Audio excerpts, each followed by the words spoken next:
the last 3 or 4 years, companies that are, especially the big companies, looking at Africa, looking at certain parts of Africa for talented tech skills. We look at South Africa, and South Africa has always been a market where skills and people have been a big export. I think there's a running joke, whichever bar you go to anywhere on the planet, you'll bump into a South African.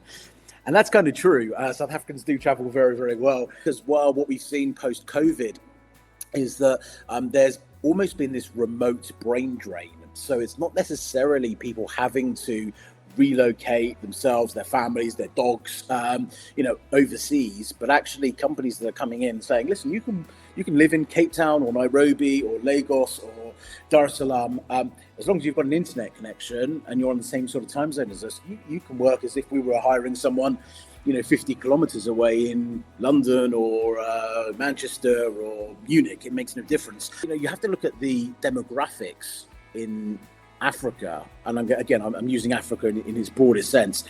Youngest population on the planet, extremely tech savvy, lots of investment going in. I think the days of looking at sort of the African continent as being in dire poverty, don't get me wrong, there is still a big issue with that. But there are associations and education and big, mainly US companies that are putting a lot of aid into Africa, specifically to, upskill people and to give them an opportunity actually to go and work wherever it may be. And then we have the big four, which are the countries. So it's South Africa, Kenya, Nigeria, and Ghana. Okay, they're the four primary countries that have quite advanced education systems, are very sort of tech savvy, have got quite a long-standing history of exporting talent or having access to talent. However, we are seeing some new markets and some really, really exciting markets that are coming up. So we have Rwanda, which I think if you ask a lot of people, they probably have memories of genocide and things like that. But that country has changed under some incredible leadership, and they're going through a big push for digital transformation and making it a hub of Africa.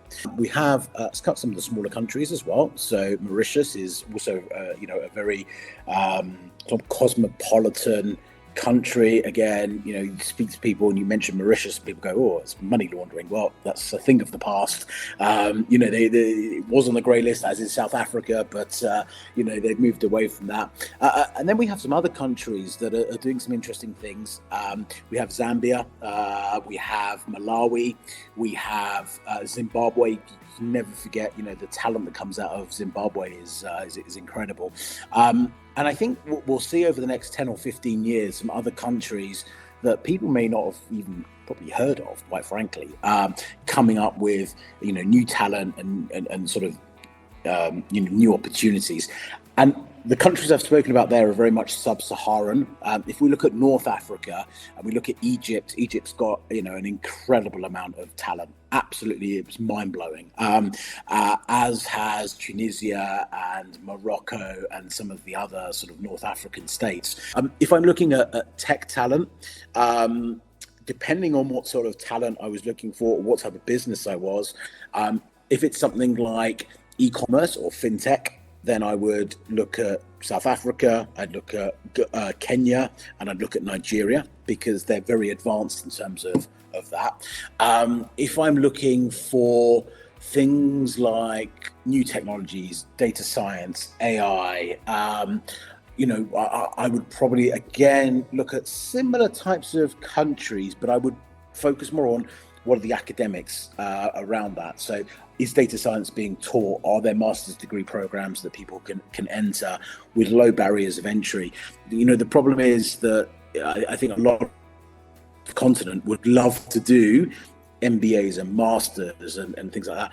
It's just cost prohibitive, right? To go and spend $40,000, $50,000, $60,000 on on an MBA program, for some people that could be 3 or 4 years of their salary. So, we need to be mindful that, they may not necessarily have the academics that back up their experience, but their experience perhaps is slightly more agile than those that have, got a PhD. And there's a lot of talk about diversity. There isn't much talk about inclusion.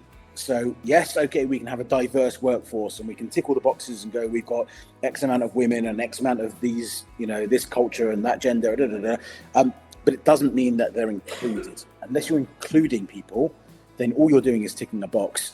So for me, yeah, the diversity message is there.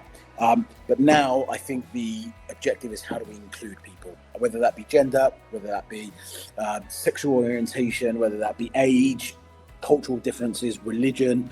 How do you bring people together? And I think that's probably the biggest challenge for the next, hopefully only a couple of years until we solve it. But it might take a little bit longer. If you look at Africa leapfrogged that because there was no infrastructure in terms of fixed line. People didn't have telephones in their houses. So it went straight from nothing to mobile. And that's what we've seen in the world of fintech. There's been, if you look at developed worlds, it's gone from banking to maybe having a banking app or to credit card, then a banking app, etc. In parts of Africa, people have gone from having nothing, cash, to then having this thing on their phone going, wow, I can make a payment. And that's one of the probably biggest moves ahead. Financial inclusion, as I mentioned, is the biggest driver. Getting people who are either unbanked, so don't have a bank account, or underbanked, have a bank account but don't necessarily either know how to use it or are using the right sort of products, and being able to allow them to get into the financial, the general financial services ecosystem. Banks are very, very, very good at providing that infrastructure, providing the regulatory frameworks that allow fintechs to operate. So what we're seeing, again, in a number of markets, we've got banks and then we've got fintechs on top of the bank. So the bank is providing the infrastructure and the governance, and the fintech is then providing the sort of customer experience and the user interface to consumers. So, without banks, certainly in this part of the world, there really wouldn't be a fintech ecosystem.